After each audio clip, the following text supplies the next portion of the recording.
Okay guys, so now this is the choke from side control using your own gi, which is a very powerful choke. You know, if you look at all the competitions in the past, like there's so many high level players that use that choke because it's difficult to defend because you know you're not using the person's collar, using your own gi, and then you just putting your body in a position that will put pressure in the choke. It's very strong, very useful. It's, you know, use your opposite gi. So I'm gonna feed to my hand. So for this one, I need my hand behind the head. You know, you can have your legs back, but you need a bit of a room because I need to open up my gi. So if my right leg is down and my weight is on him, I'm collapsing on top of my own gi, so it's hard. So there's different ways you do. You can go from anywhere. You know, I can go from here. You know, I pull my gi out, so all I want, my hand is gonna grab that part. So you just want the top, and then you kind of leave it there, and then you go back to his head, and that's when you give it back. You know, there's different ways to go there. If you play, you know, from your knees, you're holding.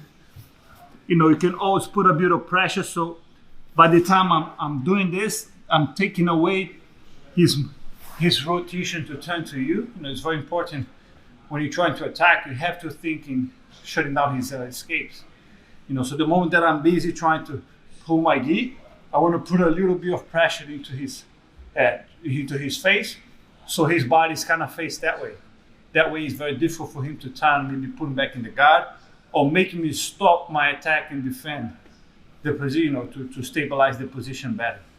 So I'll say from here, you know, it's to turn, put a bit of pressure, take your gi out, get the part in between his hands, grab anywhere.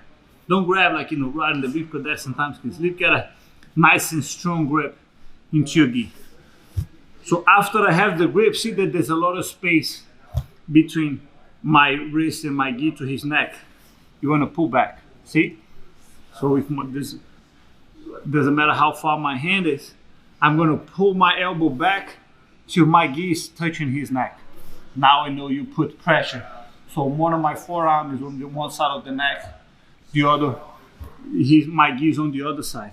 So now just going to go north-south. The choke is on. Now my body is what going to increase the pressure. So I go hand into the hips because I want to move north-south.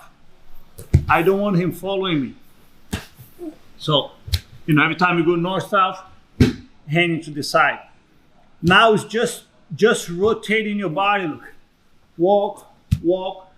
My arm goes straight. See, I'm leaning forward to my arm is straight. And then I'm gonna turn almost if I wanna put my head on the floor. The more I pull my gi, the more the tighter will be the choke. So it's almost like rotate. I want to rotate my body. You want to lean on the person.